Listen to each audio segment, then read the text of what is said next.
You can't reinvent the wheel. We live in a world of refinement, not invention. That's a quote from Marco Pierre White, an entrepreneurial multi-Michelin star olive oil enthusiast. And while it's true that he's talking about food, I can't help but think this is a perfect quote for Metroid. Even this groundbreaking pioneer of a game takes heavy influence from classic films, and those same films are simply refining older movies that inspired their creators.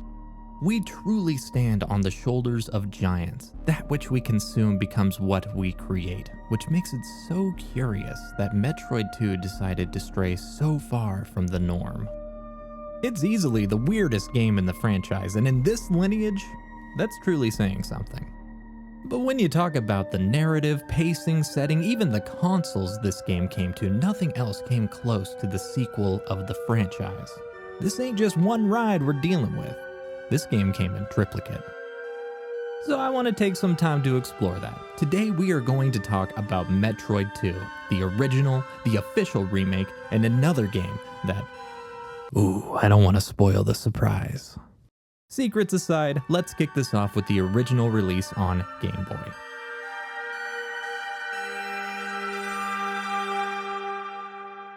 Metroid II, originally coming out in 1991 to a resounding okay. You may be wondering why my game looks like this instead of this, or even that. Funny story actually, my dad works at Nintendo. Anyways, check out how this game starts. I know the Game Boy isn't particularly well known for its sound capabilities, but this is about as close as you can get to a portable version of Aggravated Assault. Luckily, it doesn't take long for this game to pick up steam. You start right next to your ship with free range to do whatever you please. Of course, this title comes from a time long past, somewhere off in the moonlight where silly things like introduction and story are relegated to the manual. Let's get caught up to speed. It's the year 2000 something. Pirates are attacking interstellar spaceships and you are Samus Aran, the best space hunter the Galactic Federation Police have ever seen. Hot off the heels of single-handedly sorting out Zebes, a research team went missing on a planet called SR-388. With the overwhelming threat of Metroids rearing their ugly heads once again, they figure Samus can get it sorted and send us out for a little wet work. This is all a hand wave to get us back into the swing. All you need to know is that this little meter at the bottom tells you how many Metroids are left, and all you have to do is turn a few fellas past tense. This right here is the first thing you'll get a grip on, moving and shooting. You've kept a few of the upgrades from the last game, like the Morph Ball and a handful of missiles, but apparently Samus didn't feel it fit to lug all the other junk back off the ship. Though if we're being really real here, this game feels a lot better than the first Metroid. You immediately get more enemy variety with reasonable health and damage output. It's just enough to have you consider each alien as a threat worth shooting without punishing you into grinding health. And I truly do mean variety. It won't be long until you find the first Metroid and see how non-Metroid-esque they are. Unfortunately, we've only experienced the larva. Right now you're looking at an alpha.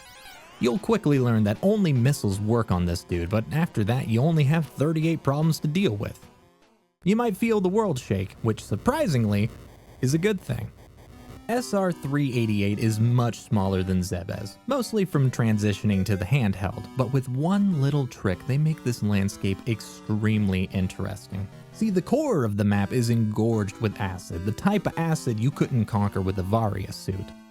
But somehow, whenever you clear a zone, the whole world rattles and a considerable amount of goo is released, allowing you deeper into the planet's core. This has the beautiful effect of cascading chambers of gameplay that you weave through. It can be a little claustrophobic with the camera so close, but as long as you follow the general philosophy of going left then right then down, you'll eventually get there. This isn't to say that you won't get lost. You will. But there isn't a lot to get lost in. If anything, you can chalk this aimless time as meticulous seeking all the goodies in the walls. I'm going to say that this game is cryptic, and when I say that you might be thinking, oh yeah, like breakable walls with a few upgrades, and I want you to know that you're wrong. I mean cryptic like most of the important upgrades you can get are tucked into parts of the environment that just aren't there. I'm talking prank blocks, hiding beam upgrades and suits. But there is an upside. Let me introduce you to the spider ball. Now you can stick to any surface and roll to your heart's content. For as tight as this map can be, they use this new maneuverability to incredible lengths, rewarding you for checking ceilings, nooks, even crannies. This is a great thing, as getting 100% completion is next to mandatory once you start ramping towards the end. You'll soon find a Gamma Metroid, a similar fight with a kicked up attitude. This energy field can block any attack, so the sooner you get under them, the better. As for the fodder you'll get 4 different beams to choose from. You might need the ice beam to win the game, but anyone who's anyone is going to use the wave beam for most of their playthrough. I hope that these hints help because every encounter before is a complete cakewalk compared to the next evolution. This is a Zeta, and it cannot be overstated how rough it is to fight these guys.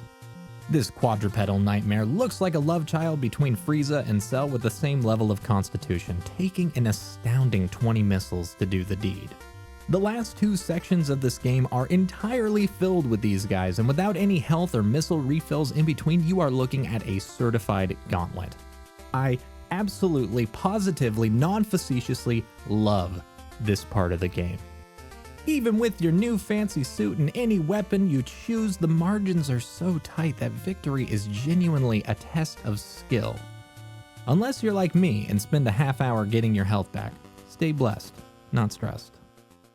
Once you get down to the last Metroid, you'll be surprised to learn that this game isn't even close to being done with you. The meter jumps back up to 9 and you are set against the larva you fought before. This is a stark callback they toss at you, a little appetizer to get you ready for the ultimate challenge. Deep down in the dank laboratory, you will find the Queen. If you don't know what you're doing, you will almost immediately find out. She hits like a freight train with these relentless attacks, sending you all the way back to the beginning of the zone. I like to think of this as a learning experience, as in I decided to go online and learn how to beat this boss.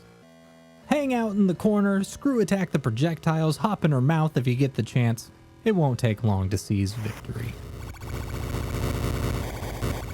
But before you leave, a little twist is born. You meet a tiny Metroid, and without any influence to learn violent behaviors, it sticks to you like paper to glue. This friendly alien is the only thing that can clear the path for you and finally make your way off this god-forsaken rock. Thank you, baby Metroid. I hope nothing horribly heartbreaking ever happens to you. And that's it.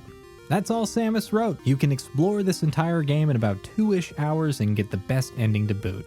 What more could you ask for? A lot, apparently. Almost 30 years later, and the Metroid series has been far and wide. After the sequel, the series saw what most people would call its finest game, only to join the third dimension in some of the highest rated games of all time.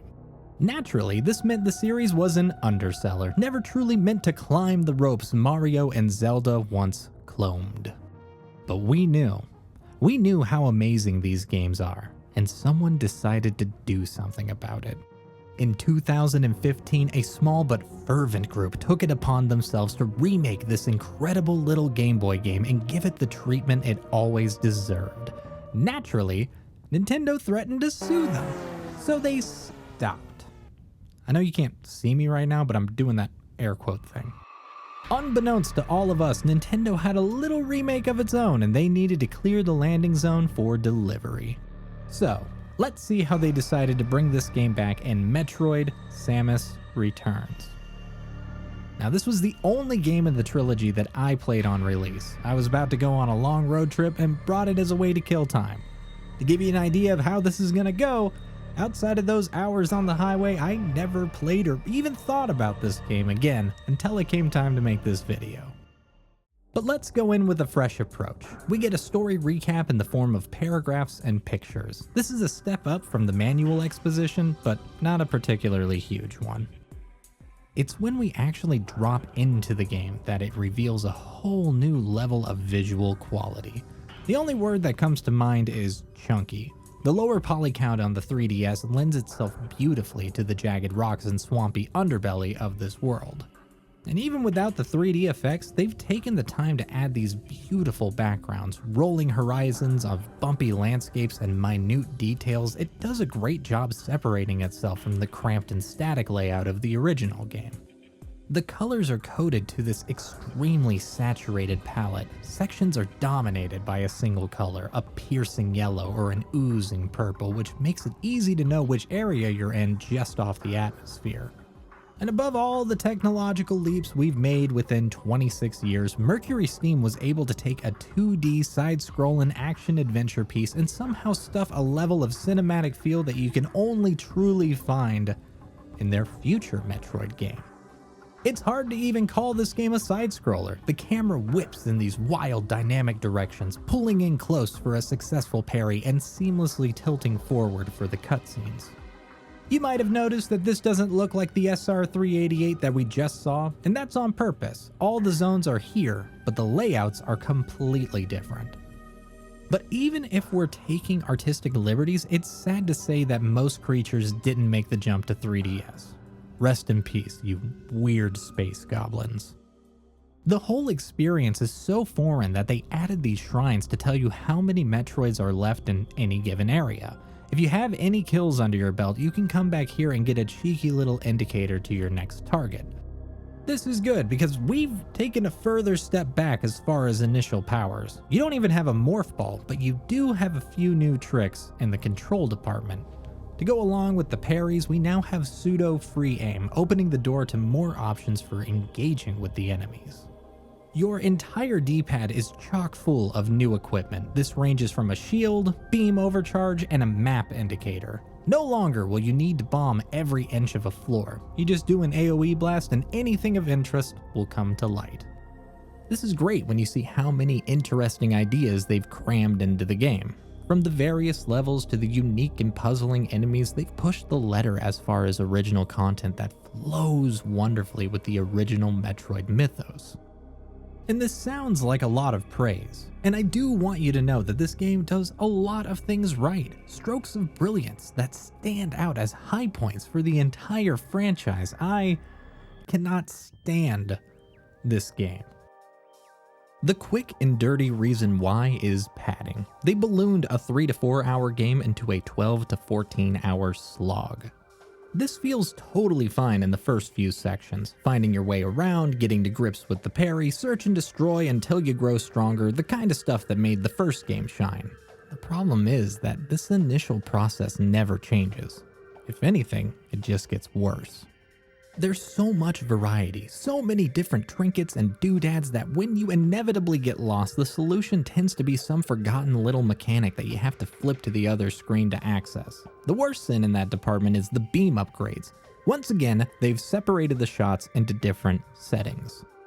You might think that this is a vertical move as you don't need to go back to the shrines to swap them out, but they made this baffling decision to take all the power out of the other beams.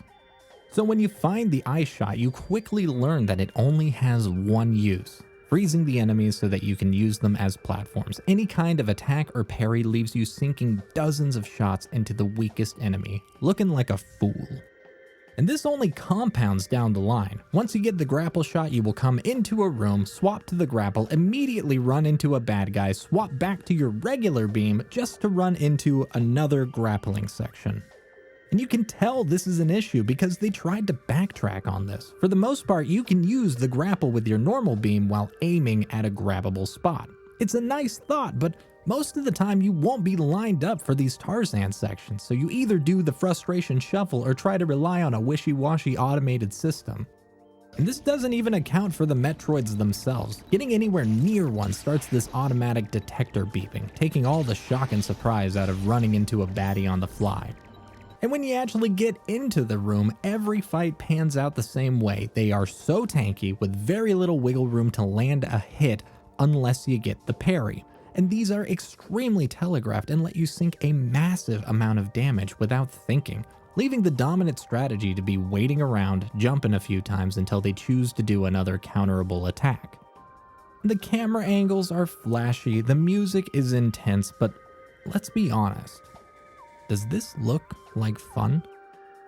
And that's only when you can actually find these green freaks. Every zone will eventually hit this wall where you can't seem to find the remaining Metroids and you're left with two options. Look around aimlessly or go back to the shrine to get a direct signal for the next fight.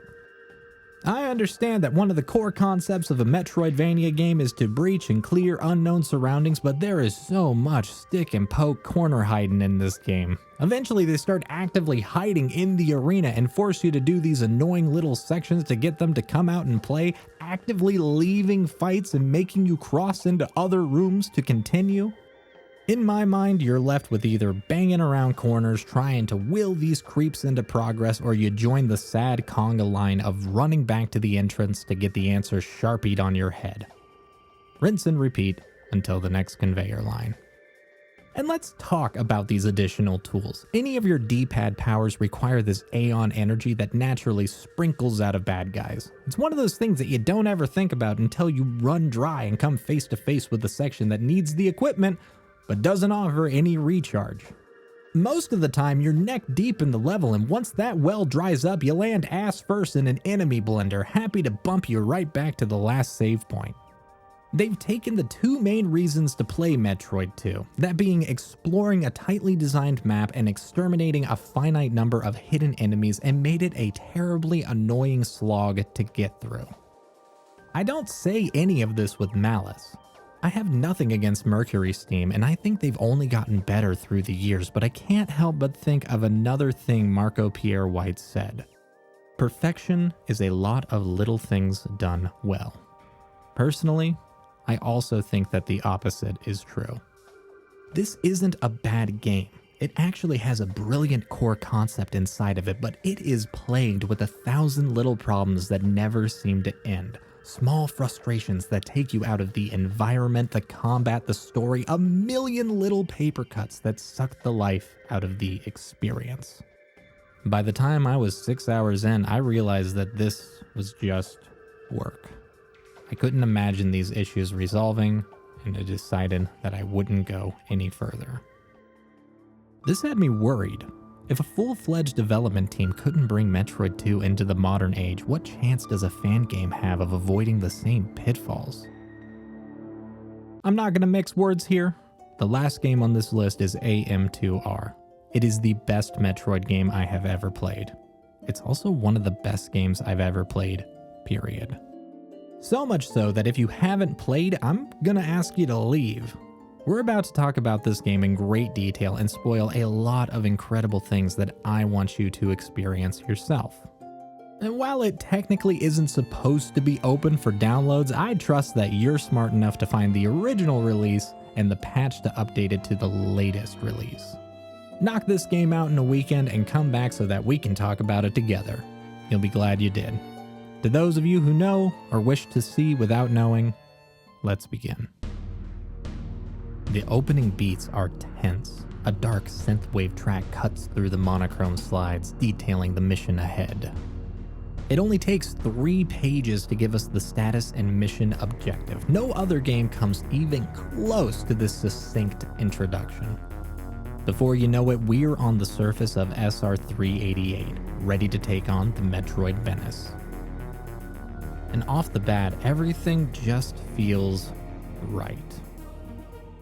They've taken the GBA aesthetic from Fusion and Zero Mission and screamed it to life, widescreen and perfectly pixelated. If you know me, you know I have a soft spot for that generation, but I don't think any bias could truly get in the way of how visually striking this is. Mostly because we have a reasonable comparison. This is Metroid II. You can bank off your previous playthroughs to get you to the first encounter. By the time you step into Zone 2, you get a little taste of how much effort went into this game. These are Chozo ruins. Not through explanation or imagination, this is what the Chozo architecture looks like, and they pulled it off with ease. A large part of this game's largeness comes from Samus herself. You take up so little space, especially in comparison. It lets the environment breathe and gives you a chance to admire the hyper-detailed backgrounds. If you ever take a moment to stop, you'll see her mull over her equipment, though we are on a clock, so any off time outside of the map is a bad call. The robots you run into burst with a beautiful expulsion, turning tanky enemies into a morbid celebration. I'll fess up and say I did tell a little lie just before. This is Metroid II. Until it isn't. You have a decent idea of where you need to go, but they never mind dropping in these little twists of fate. That's right, like a cartoonish ball of snow, this is something that will only pick up speed as we keep rolling. Something you're about to see just as you double back. This is what we like to call a DPS check, and a nasty one at that. In my first blind playthrough, I didn't manage to get many missile tanks and I was completely overwhelmed. With this kind of surprise difficulty, you could reasonably wonder if I was using a guide. For my first playthrough? No. For the 100% playthrough? Yeah. Shout out to host Sway, I'll be talking about his video in more detail later. Once we sort out the Golden Temple, we make our way to the Hydro Station, but just before we breach the doors, this happens. Not to throw salt on the wound, but isn't this better? Back on the 3DS, every Metroid was extremely telegraphed, and now we can just swap all that out for a simple surprise from the ground, something to keep you on your toes. It's just a touch of the mysteries this game is giddy to reveal. The top of this facility has us duking it out with Arachnus. His weak zone might be scarce unless you know what the room is for. By timing your bomb to his relentless roll, you can pop that sumbitch in the air for a quick and easy missile session. Learning this pattern brought me to the happy realization that this game wasn't going to be a boilerplate outing. Instead of relying on might and upgrades to grind adversity to a pulp, we will be challenged in fun and interesting ways. It's something that the entire hydro plant is stuffed with. This murky water might be in the way, but this is a water facility. Just break into it and see what's in there to help. Wave beam, check. High jump, check. Lowering the water, only if it means that we can get the Varia suit. Check out this fanfare.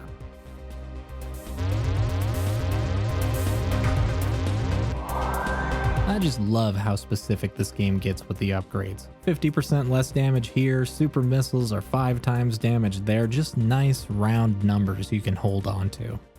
We spend some time in the spooky swamp only to make our way to the industrial complex. It's here that we get the space jump and another wicked boss fight. This place is entirely designed around making Chozo drones, so it's only fair that we face one. You'll think that it's all butter until this robot catches a second wind.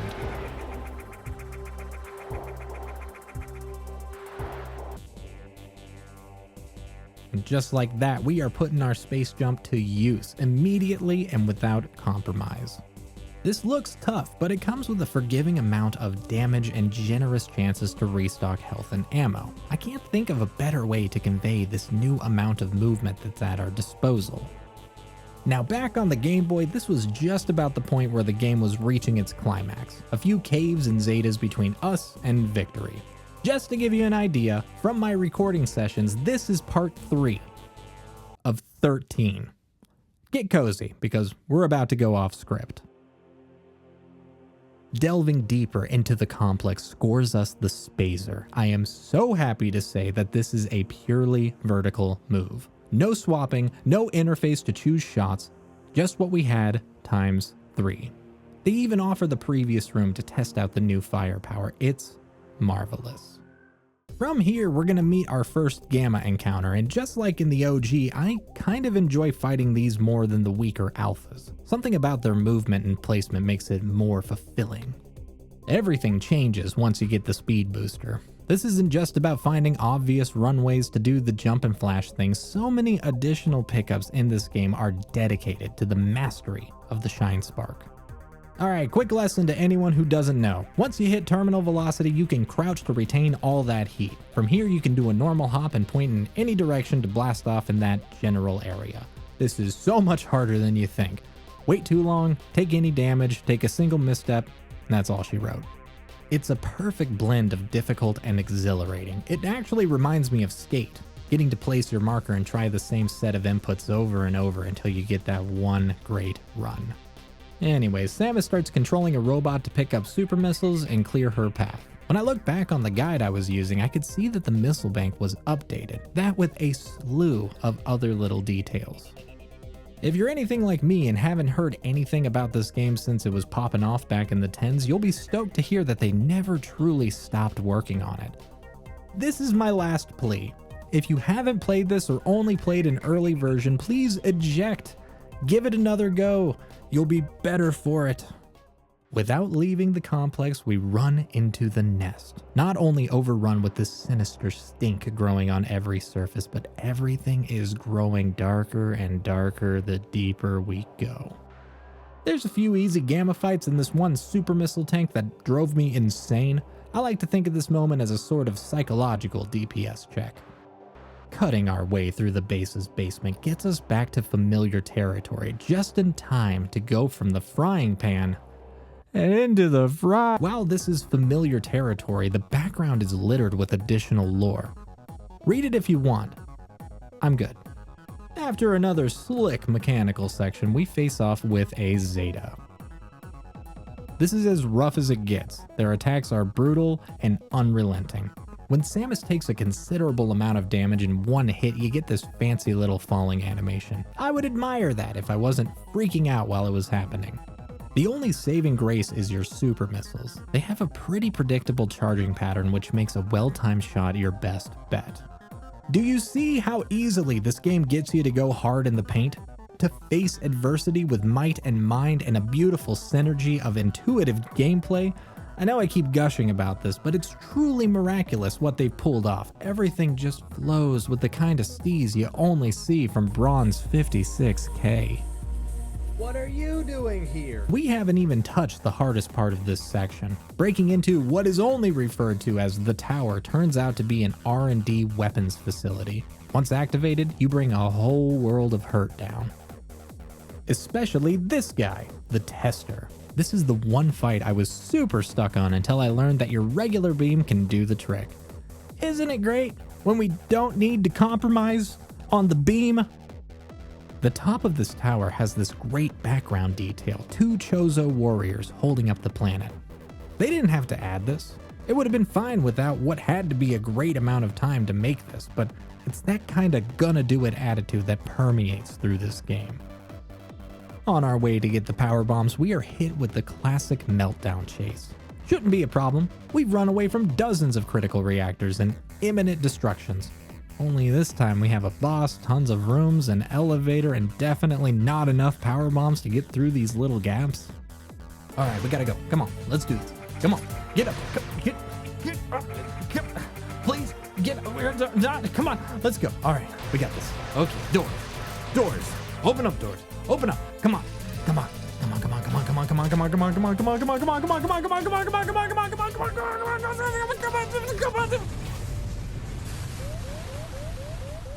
Part of me believes that the devs knew that we thought we would make it out of this situation like we always had before and wanted to really get us. I respect it. We sink into a water zone. Luckily, there isn't much water to wade through. Like before, your best bet is to get into the submerged temple smack dab in the middle. Though this dry land is a few eggs short of a cakewalk, every square inch is dominated by different robots, rolling quick or quick to blow. We are smack dab in the middle of a strange combination, abundance and volleyball. Within the water world, they don't mind drowning you in enemies, putting you up against 5 alphas in a single room. And between this and the Zetas and a blender of bots, you'll find doors locked with only one option to open. Take these weird balls and bounce them into a socket. They can only be moved with explosive damage, your bombs, your missiles, any whiff of your beam, and it'll set off an EMP that shuts you down for a few seconds. I know that sounds like a pain, but the activity is infrequent enough to be a nice pacer, something to slow you down and get more time out of the corridors you'd normally zip through, especially when you see what's down in the deep, dark depths of this dwelling. Oh, how I've missed you. This is a moment that needs no introduction. Look at what we finally achieved. The only thing that can make this better is you.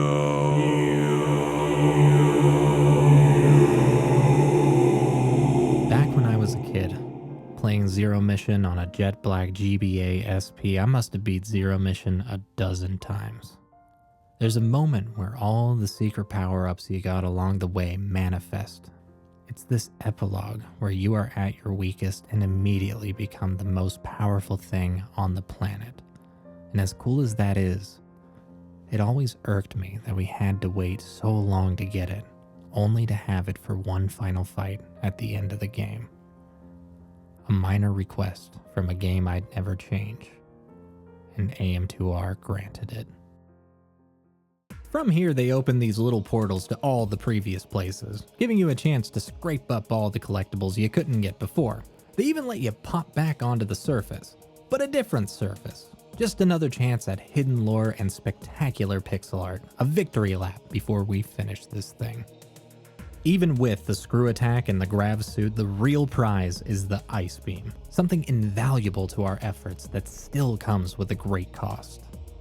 For a game to make you feel so strong while still providing a threat so difficult, it's like a symphony, a duet between game maker and player, a love letter to the games we grew up with and the things we can accomplish when we take our passion into practice. It's that kind of flighty prose you're gonna need for the final section. After all that additional content, we are right back on track. They even kept the old beam rooms from before just walled off next to our ultimate challenge. No more waiting, no more wondering, how does this game end? Well, we see the larval Metroids, for sure. They're actually kind of a nightmare to fight. Jumping from the background and only frozen for a brief moment. Knowing what we do about the Queen, it makes every lost notch of health a problem. And here I am, only 10 minutes between me and a sub 4-hour completionist run. Let's wrap this up. The fight kicks off faithfully. You can employ the same tactics to get the job done, but after every single thing we've seen, I don't think any of us expect this fight to end so anticlimactically. Where we normally would have ended, the Queen bursts a hole behind us. Don't mind me taking extremely stupid damage here. I was trying to do the bomb thing. Now we have less room to deal with more issues. This fight rolls deeper and deeper until I finally remember all those super missiles I picked up. Just as it's getting hairy and scary and awful, it's over. The music cuts and the time is dangerously close to 4 hours. Just one last thing. A baby is born. The music lifts us through our final ascent, and in a twilight sky around some nowhere in the galaxy, our mission is complete.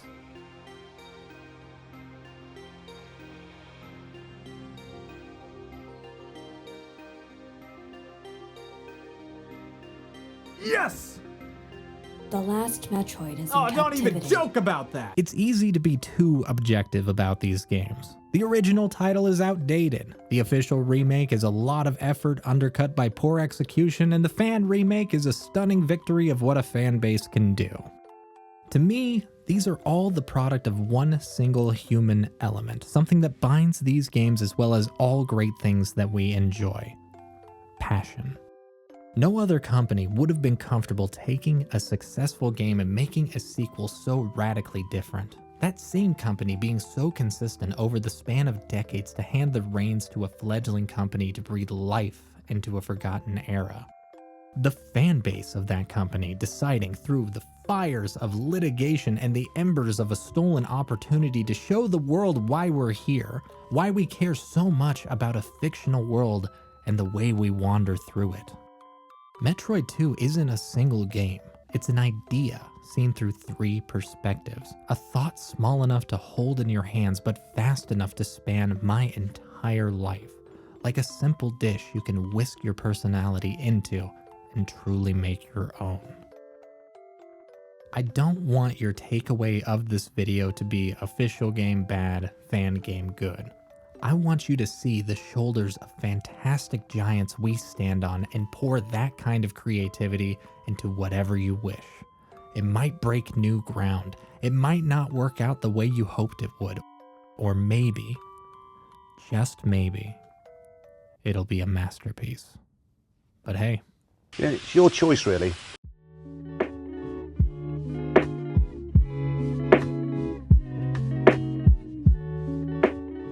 I just want to give a huge shout out to Brumna, I Love Cops, and I'm not just reading a name, Lee, Post Mesmeric, Seth Peacock, Vindalin, and Zach for their support on Patreon.